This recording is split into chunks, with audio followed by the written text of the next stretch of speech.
Alright everybody, we're going to go ahead and start off a new Let's Play today, and we're going to be doing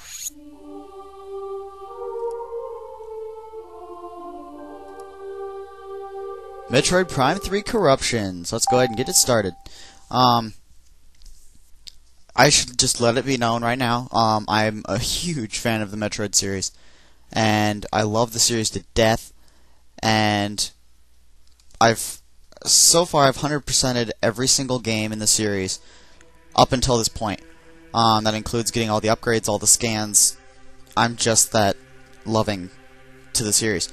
And as you'll see in a second here, go ahead and start this up. Yes, nunchuck is required. I don't know why it tells you that even when it's plugged in. Oh well. My file right here, I actually started it over again on normal just for fun. This is my practice file for this LP, but I haven't finished it yet, of course. But I'm kind of working it along, so I have it fresh in my head. This is my second file that is just copied from this one before I went to hyper mode. But yeah, these little circles here indicate which difficulties you've completed it on. Normal, veteran, and hyper mode. Hyper mode being the one that's unlocked after you beat the game once. And I've beaten all three, and I've gotten 100% of the upgrades, 100% of the scans, all that stuff. So we're going to go ahead and erase the second slot. Yes, I'm sure. Confirm. Alright, so let's go ahead and start up a new game. Alright, we'll go ahead and use MyMe, just because that's what I use for all my other files. That's just how unoriginal I am. Game start. Okie dokie. Let's do it. Actually, I do have to work on some options really quick. Controls. Sensitivity, I would recommend having this up to advanced, because the bounding box, which is, you know, how far you have to move your cursor for it to, the crosshairs for you to turn, is just huge. Or it's tiny, as I guess what I'm supposed to say, so the amount that you have to move is huge. It really is ridiculous. That's the only setting I usually change. So let's just go ahead and get on in this. And from the beginning you have the choice of normal mode and veteran mode. We're just going to be doing normal mode just for fun. Since we're meant to be having fun with this isn't like a walkthrough or anything. Although I will be getting 100% of the upgrades on this run, so I guess you can use it as sort of a guide for that. I can put in the channel description if you guys want what, actually I think I'll just do it anyway. What upgrades I got in that part, including bosses fought and suit upgrades gotten. But yeah, we have some crazy computer messed up text.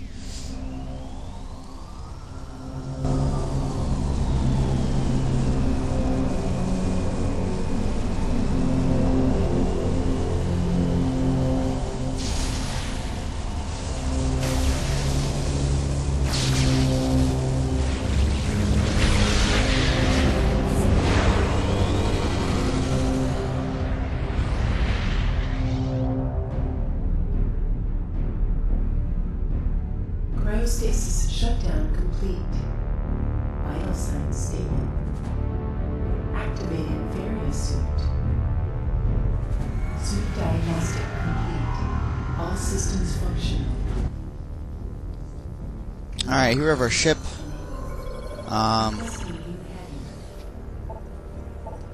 Yeah, blah blah blah.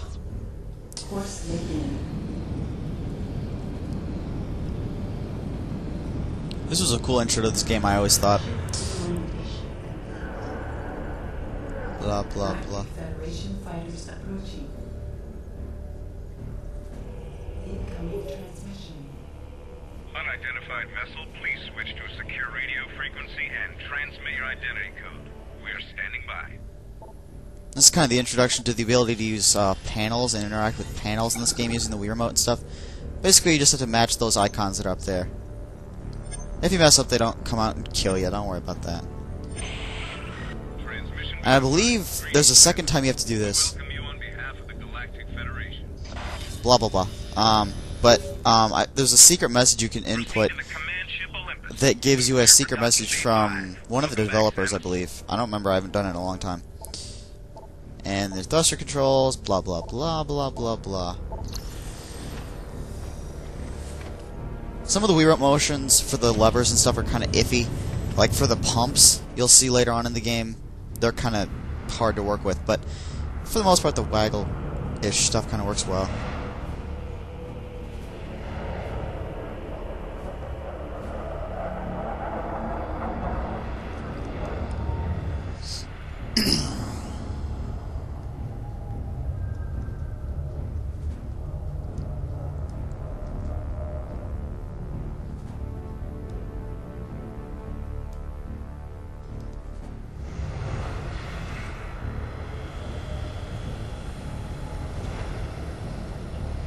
I quite like the look of Samus's new ship, too, as opposed to the one in Metroid Prime 1 and 2.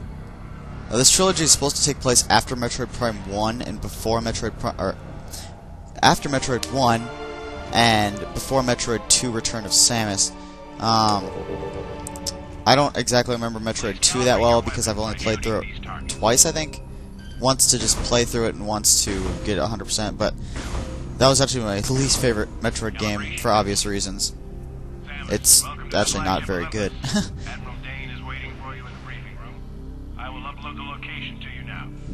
And I actually do admire the fact that this game had voice acting for, I think, all the lines that are in this game. Like, there isn't any written dialogue that isn't spoken.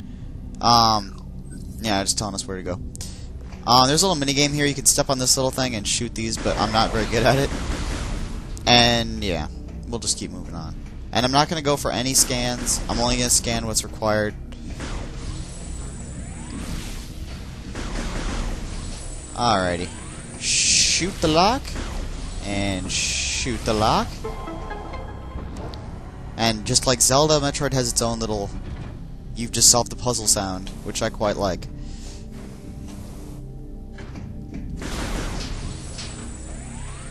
Fun. And the doors are still used to mask loading times, but it's actually kind of cool. I respect their decisions. And other than this, I think Mario Sunshine had voice acting, but it wasn't for everything. So this is the first Nintendo-made game that I can think of that had full voice acting for everything.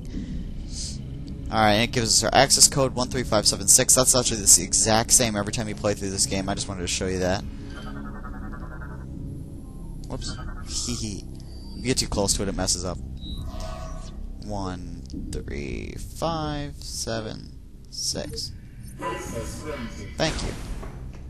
Try not to move during the procedure. This is one of the other hunters in this game, Gore. He actually is pretty useless without his big mechanical suit. You may proceed. Let's shoot him. Come on, die. Okay, whatever. You'll need to pull that lever toward you to enter the containment area. The intro to this game kind of reminds me of the intro of Half-Life 2 for some reason. I don't know why. These switches are actually kind of cool to work with. You just pull the Wiimote back, turn it, and then Please step into the push it containment back. area to begin the security scan. The forward and back motions are kind of where the motions get a little bit iffy. Yeah, scan me. I love it. You can scan me while I'm moving. DNA verified. Registration number 13576. Identified as bounty hunter Samus Aran. Well, no, can't you see me? Biohazard scan. Can't believe you guys don't know me. Please approach the scan terminal. Okay, yeah, blah, blah, blah. Scan me for viruses. Samus, I'm afraid you have herpes. Oh, no. Okay, I'm clear. It's all good. Scan complete. No hazardous material detected. Samus, you are cleared for the command bridge. It actually isn't explained why Samus doesn't have all her upgrades in this game. Because, like, usually in Metroid Prime 1, she got slammed against an elevator wall and lost all her powers. And in Metroid Prime 2, she was drained by the Dark World, which I hate the Dark World, but that's left for if I ever do Metroid Prime 2. But here, it's never really explained how she is reset to her normal powers from Metroid Prime 2. You still have, you start with a lot more upgrades. Whoops, or a lot more abilities than you had in either of the other two games. You start here with the Morph Ball and the Morph Ball Bomb, which you didn't start with the Morph Ball. You didn't even start with the Morph Ball in Metroid Prime 1. You had to get it from a beetle boss. This guy's going to tell us we need to run diagnostics on our suit before we go meet the Aurora unit, so let's just go ahead and do that now. Save some time. Those are little health pellets. And I might, if these saves start to become annoying, I might just cut them out. But for now, they're pretty short. And the save stations completely heal you, but they don't restore your ammo. But the only ammo to worry about here is your missiles, which, if you get all the missile expansions that I show you how to, if you're playing along, then you should be fine.